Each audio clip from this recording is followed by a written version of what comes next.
Saya unboxing ya. Ya, selamat pagi. Greeting.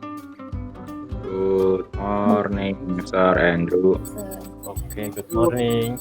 Nah, sebelum kita memulai pelajaran kita, lebih baik kalau kita berdoa terlebih dahulu. Silahkan, Naftali, saya minta pimpin dalam doa.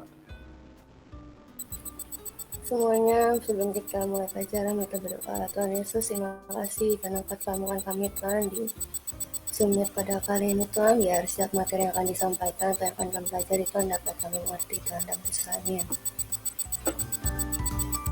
Amin.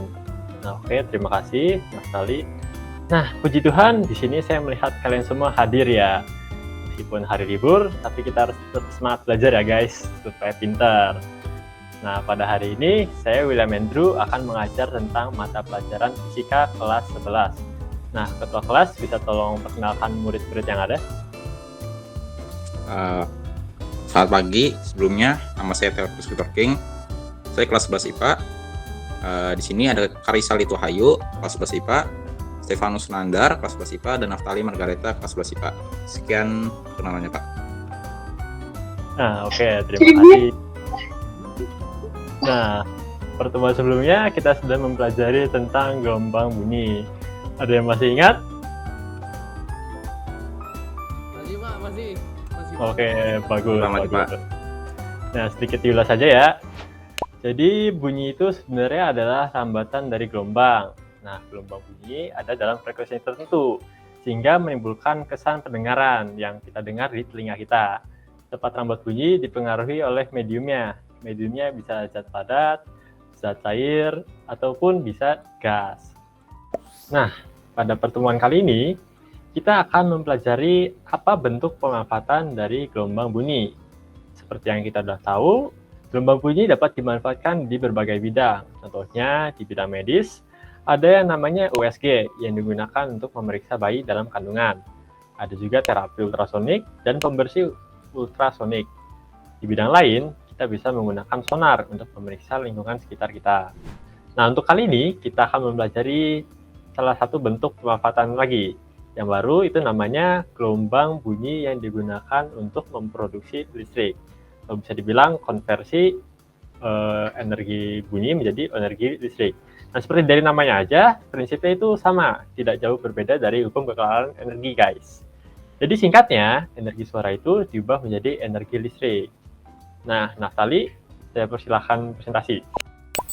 Seperti yang tadi sudah disinggung oleh Sir Andrew, jadi bunyi hukum kekalahan energi itu adalah bahwa energi itu tidak dapat diciptakan dan tidak dapat juga dimusnahkan, tapi dapat berubah ke dalam bentuk yang lain. Misalnya dari energi panas berubah jadi energi listrik, kinetik jadi listrik, ataupun dan yang lain sebagainya. Nah, untuk saat ini kita bahas tentang dari energi bunyi menjadi energi listrik. Nah, jadi tadi kan kita memiliki dua dasar, yaitu adanya ketersinggungan dengan kekalahan energi dan juga adanya prinsip dari gelombang bunyi. Nah, gelombang bunyi itu ada gelombang yang merambat melalui medium tertentu, seperti yang tadi sudah dibahas oleh Sir Andrew bahwa mediumnya itu dapat berubah benda padat, gas maupun cair, tapi tidak dapat melewati medium yang berupa ruang hampa ataupun yang bisa disebut vakum. Nah, gelombang bunyi itu merupakan gelombang mekanik yang digolongkan sebagai gelombang longitudinal atau gelombang yang arah getarnya itu sejajar dengan arah rambatnya. Nah, dari prinsip pembuatan energi bunyi menjadi energi listrik ini itu dengan memanfaatkan kekuatan getaran mekanis yang magnetisme untuk menghasilkan energi. Nah, gelombang bunyi itu kan seperti yang tadi sudah diomong bahwa sama dengan gelombang mekanik. Nah, jadi ketika gelombang bunyi itu bergerak melalui media tertentu akan terganggu partikelnya. Nah, dari gangguan itu pun dapat digunakan untuk menjadi energi listrik.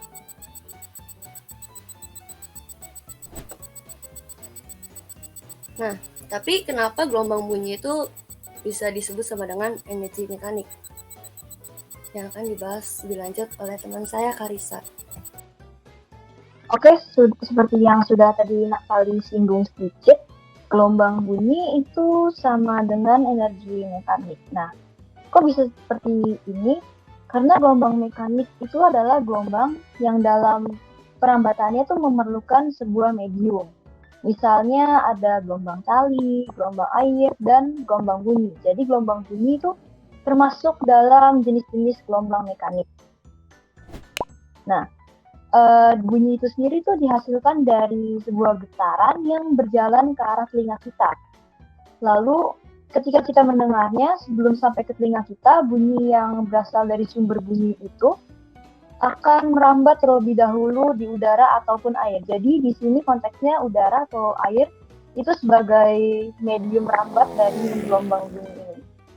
Nah, terus di pemanfaatan ini kita menemukan ada satu permasalahan yang mungkin cukup sering kita lihat di mana-mana. Kalau pembangkit listrik tenaga energi yang terbarukan atau energi alternatif seperti panel surya, itu tuh relatif mahal ya.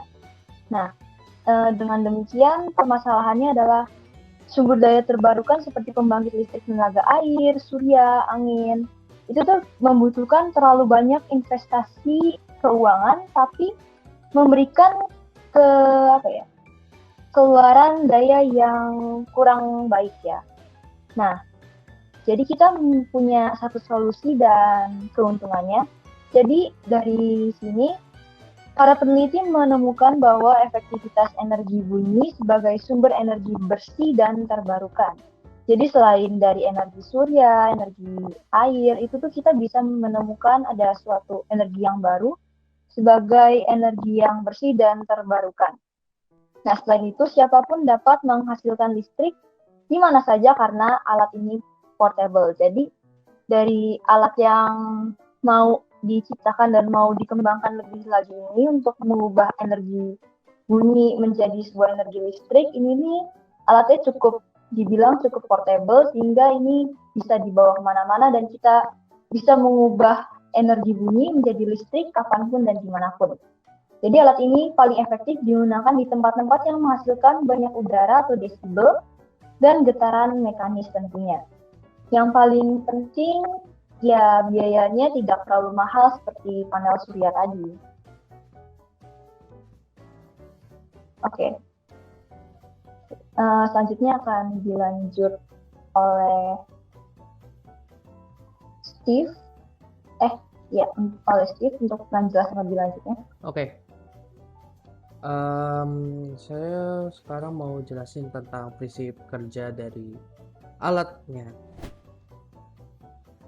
Prinsip kerjanya itu, jadi si alat ini dirancang untuk menggunakan prinsip induksi elektromagnetik. Jadi sama kayak mikrofon. Kalau mikrofon itu kan dia saat kita ngomong nanti suaranya ditangkap gitu.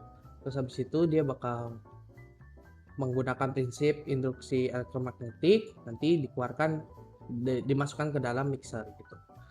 Tapi bedanya adalah di alat ini dikasih teknologi tambahan, jadi supaya arus listrik yang dikeluarin tuh lebih kuat gitu. Nah, terus kita mau belajar tentang bahan sama metodenya nih. Apa aja sih bahan sama metode yang dipakai?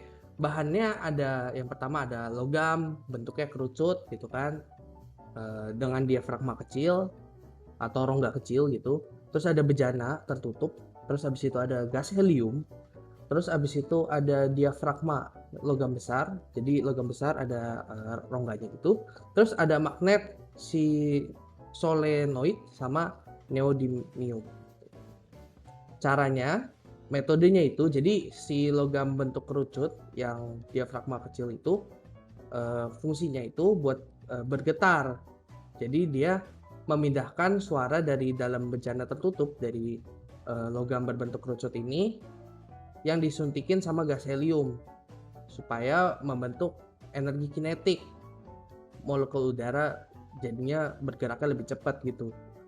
Jadi hal itu menggunakan diafragma logam besar untuk bergetar dengan magnetnya, di mana jadi arus listriknya diinduksi gitu.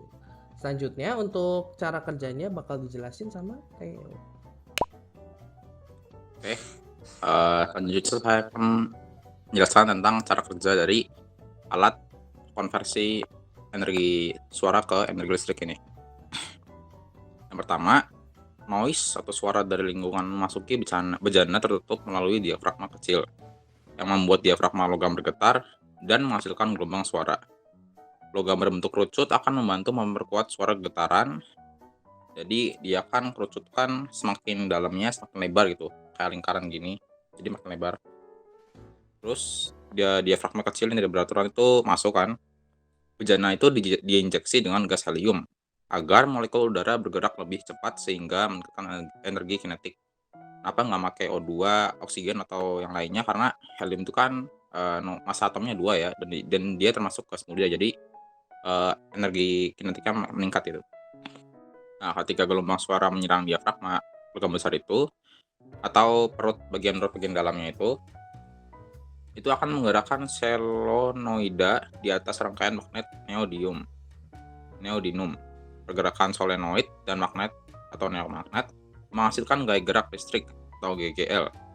Akibat proses induksi elektromagnetik, rangkaian perubahan pergerakan kumparan dan magnet kecepatan dan perubahan gaya gerak listrik dihasilkan. Dan sudah terjadi konversi ke energi listrik. Nah, ini seperti yang tadi saya bilang, berbentuk kerucut itu yang masuknya suara itu, jalur masuk suara itu yang berbentuk kerucut. Nah, dia kan diperbesar gitu, melebarkan. Makanya itu kenapa diperbesar, terus diserap oleh bagian perut atau bagian diafragma dari si metal itu. Sekian, terima kasih.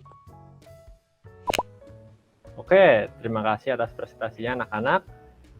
Semoga aja tadi desain yang dihasilkan itu dapat diciptakan menjadi produk yang konkret ya, supaya dapat digunakan untuk kehidupan kita masing-masing, sehingga dapat mengurangi beban biaya, lebih tepatnya biaya untuk listrik. Nah, untuk menutup pelajaran kita pada hari ini, silakan Carissa, saya minta pimpin dalam doa. Oke, baik, Sir. Teman-teman, mari sebelum kita mengakhiri pelajaran pada pagi hari ini, kita berdoa terlebih dahulu. Tuhan, terima kasih Tuhan karena Engkau telah menyertai kami Tuhan dari awal pelajaran hingga akhir pelajaran Tuhan. Semoga semua materi yang sudah kami pelajari dan semua materi yang sudah dijelaskan Tuhan dapat kami ingat dan dapat berguna di kehidupan kami Tuhan. Terima kasih Tuhan, dalam nama Yesus, amin. Oke, terima kasih. Pak, habis ini istirahat apa? Ya, silakan. Greeting. Thank you, sir. God bless you, sir. God bless you too. Pak.